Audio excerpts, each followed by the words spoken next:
ओम श्री लक्ष्मी नारायण जी नमः। सुख सागर 10वां सेकंड 71वां अध्याय 70वां अध्याय।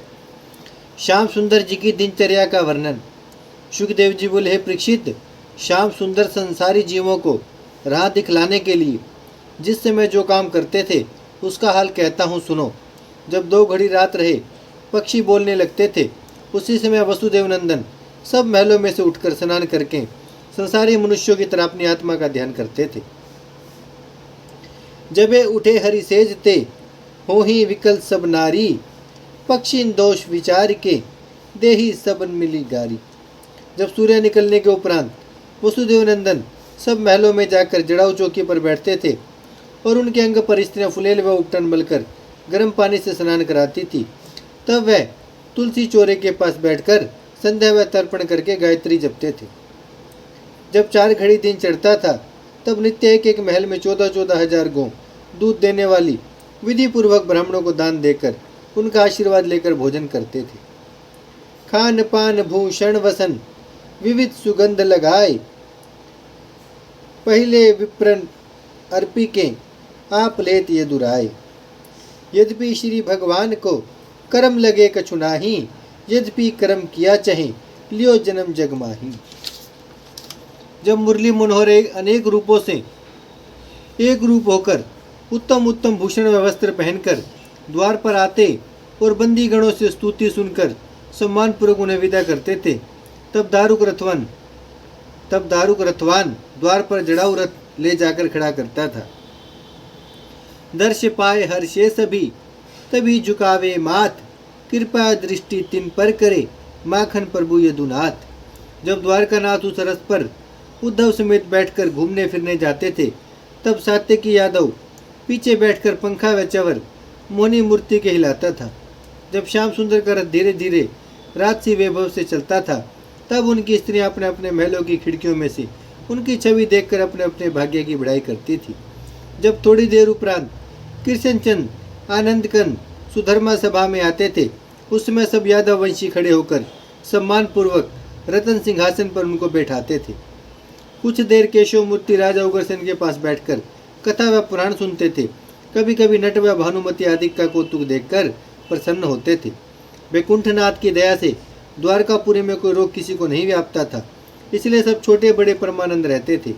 जब वसुदेव नंदन सुधर्मा सभा से उठकर अनेक रूप धारण करके सब महलों में जाते थे, तब 36 प्रकार के व्यंजन भोजन करते थे और उसमें अच्छा अच्छा पदार्थ उद्धव व क्रूर आदि गरीब भक्तों को भी मिलता था। इतनी कथा सुनाकर सुखदेव जी बोले, हे परीक्षित, देखो श्याम सुंदर त्रिभुवनपति ग्रस्त होने पर भी विरक्त रहकर संसारी जीवों को राह दिखलाने के लिए ये सब कर्म करते थे। एक दिन वैकुंठनाथ सुधर्मा सभा में रतन सिंहासन पर बैठे हुए यदुवंशियों के साथ बातें करते थे। उसी समय एक ब्राह्मण द्वारकापुरी में आया और द्वारपालकों से कहा कि तुम श्री कृष्ण जी से जाकर कह दो कि एक ब्राह्मण तुम्हारे दर्शन की इच्छा से द्वार पर खड़ा है, आज्ञा हो तो भीतर आकर अपना मनोरथ पूर्ण करें। जैसे ही द्वारकानाथ ने यह संदेशा द्वारपालक से सुनकर उस ब्राह्मण को बुला भेजा और वह ब्राह्मण उनके सामने भीतर गया, वैसे ही त्रिभुवनपति ने नीचे उतरकर उस ब्राह्मण को दंडवत किया और अपने पास सिंहासन पर बैठाकर कोमल वचन से पूछा, हे महाराज, आप कहाँ से किस कारण आए? आप कहाँ से किस कारण यहाँ आए? यह मधुर वचन सुनते ही वह ब्राह्मण हाथ जोड़कर बोला, हे महाप्रभु, राजा जरासंध जो अपने बल व प्रताप का घमंड रखता है, दिग्विजय के लिए निकला था। सो जिन राजाओं ने उसकी आज्ञा पालन की, उनका देश छोड़ दिया, और जो राजा अपने अभिमान से उसके पास नहीं आए, उनको युद्ध में जीतकर अपने यहाँ कैद किया। 20,800 राजा जो उसके यहाँ कैद हैं, उनका संदेशा लेकर आया हूँ।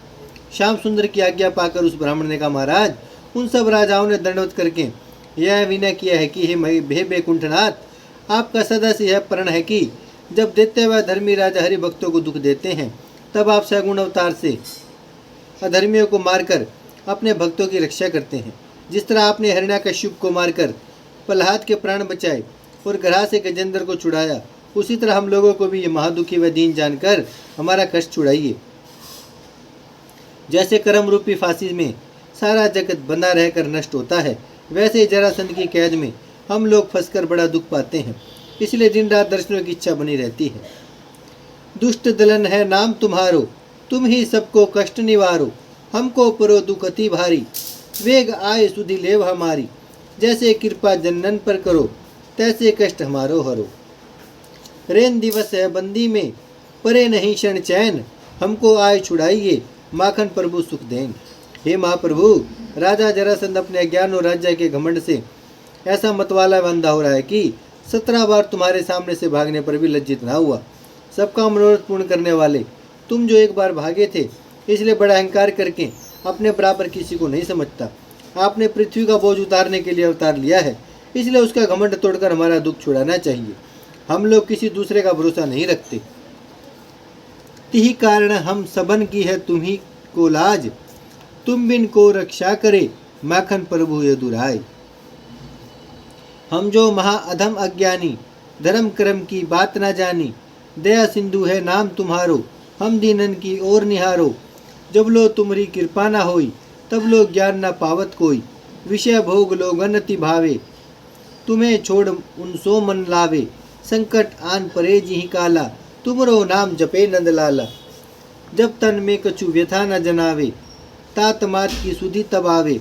ताही विधि तुमको हम जाने, सबके तात मात पहचाने। दीन बंधु विनती सुन लीजिए, जीवन दान दीनन को दीजिए। यद्यपि सुंदर बदन को दर्शन पायो नहीं, तदपि चरण सरोज की ध्यान धरत मन माही। यह दीन वचन सुनते ही दुख भंजन ने दयापूर्वक उस ब्राह्मण से कहा कि तुम धैर्य रखो, मैं सब राजाओं का दुख छुड़ा दूंगा। धीरज बिनु कारज नहीं होई, यह निश्चय जानो सब कोई। यह वचन सुनते हुए ब्राह्मण प्रसन्न होकर वसुदेव नंदन को आशीर्वाद देने लगा। उस समय नारद मुनि वीणा बजाते हुए हरि गुण गाते हुए द्वारकापुरी में पहुंचे। श्याम सुंदर ने दंडवत करके उनको बड़े सम्मान से अपने पास सिंहासन पर बिठलाकर पूछा, है मुनिनाथ, कुछ नई बात हो तो सुनावो। राजा युधिष्ठिर आदि पांडव हमारे भाइयों का कुछ हाल मालूम हो तो कहिए। इन दिनों वह लोग क्या करते हैं? बहुत दिनों से हमको उनका समाचार नहीं पाया। यह बात सुनकर नारद जी बोले, महाप्रभु अंतर्यामी, आप सब जगत का हाल जानकर दया की राह मुझसे पूछते हैं तो सुनिए। मैं अभी पांडवों के पास होकर चला आता हूँ। राजा युधिष्ठिर आदि पांचों भाई रात दिन तुम्हारे ध्यान में रहकर इन दिनों रात यज्ञ करने की इच्छा रखते हैं, और उसका संपूर्ण होना तुम्हारे अधीन समझकर आठों पर उनको यह अभिलाषा बनी रहती है कि द्वारका नाथ दयालु होकर आवे तो हमारा मनोरथ पूर्ण हो। याते विलम्ब न कीजिए, अब ही पहुँचो जाए। भक्तन को कारज करो, माखन प्रभु जे दुराए। उसी समय राजा युधिष्ठिर ने नेवता की चिट्ठी इस समाचार की मुरली मनोहर के पास पूछी कि हे महाप्रभु, ब्राह्मणों ने मुझको राजस्व यज्ञ का संकल्प तो करा दिया, पर आपके बिना मेरा मनोरथ पूर्ण नहीं हो सकता। मेरी लज्जा तुम्हारे हाथ है। जब श्याम सुंदर ने पांडवों का संदेशा नारद मुनि से सुनकर उनकी चिट्ठी पढ़ी, तब यदुवंशियों से पूछा कि सुनो भाई, जरासंध के कैदी राजाओं ने अपने छुड़ाने का संदेशा मुझे कहला भेजा है, और नारद जी पांडवों के यहाँ जाने के लिए कहते हैं। इन दोनों बातों में पहले क्या करना चाहिए? उनमें कोई यदुवंशी बोला कि महाराज, पहले राजाओं की बंदी छुड़ाना उचित है। दूसरे ने कहा कि प्रथम पांडवों के मकान पर जाकर उनका यह यज्ञ संपूर्ण कराना चाहिए। यह सुनते ही वसुदेव नंदन ने उद्धव से कहा, उद्धव तुम हो सखा हमारे, मन आखिन से नहीं नियारे। दो ओर की भारी भीड़, पहले कहाँ चले कहु वीर। पुत्र राजा संकट में भारी, दुख पावत है आस हमारी। इत पांडव मिली यज्ञ रचायो, ऐसे ही प्रभु वचन सुनायो। यह बात सुनते ही उद्धव ने श्याम सुंदर से हाथ जोड़कर विनय किया, महाप्रभु मेरा बड़ा भाग्य है जो आप अंतर्यामी होकर दया की राह मुझसे पूछते हैं। ओम श्री लक्ष्मी नारायण जी नमः। भजमन नारायण नारायण नारायण, श्रीमन नारायण नारायण नारायण, लक्ष्मी नारायण नारायण नारायण, सत्य नारायण नारायण नारायण। भजमन नारायण श्रीमन नारायण, लक्ष्मी नारायण सत्य नारायण। भजमन नारायण नारायण नारायण। भागवत महापुराण की जय, लक्ष्मी नारायण भगवान की जय, गौ माता की जय, गंगा मैया की जय, धरती माता की जय, शिव परिवार की जय। हर हर महादेव, हर हर महादेव, हर हर महादेव। परम पिता शिव परम